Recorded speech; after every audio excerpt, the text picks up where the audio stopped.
প্রধানমন্ত্রীর পদ থেকে শেখ হাসিনার পদত্যাগ ও দেশত্যাগের খবরের পর নড়াইলে জাতীয় সংসদের হুইপ ও বাংলাদেশ জাতীয় ক্রিকেট দলের সাবেক অধিনায়ক মাশরাফি বিন মুর্তজার বাড়িতে অগ্নিসংযোগের ঘটনা ঘটেছে। হামলা হয়েছে মাগুরায় তারকা ক্রিকেটার ও সংসদ সদস্য সাকিব আল হাসানের পার্টি অফিসেও। ফেসবুকে পোস্ট করা একাধিক ভিডিওতে দেখা যায় দাউ দাউ করে জ্বলছে খেলোয়াড়ি জীবনে মাশরাফির নিজের টাকায় করা ডুপ্লেক্স বাড়িটি। বিভিন্ন সূত্রে জানা গেছে, নড়াইল শহরের মহিষখোলা এলাকায় মাশরাফির বাড়িতে ভাঙচুর ও লুটপাট করা হয়। নিশ্চিত হতে মাশরাফির বাবা গোলাম মুর্তজাকে ফোন করা হলেও তিনি রিসিভ করেননি।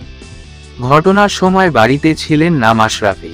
মাগুরায় সাকিবের বাসার অদূরে পার্টি অফিসে হামলার পর আগুন দেয় দুর্বৃত্তরা।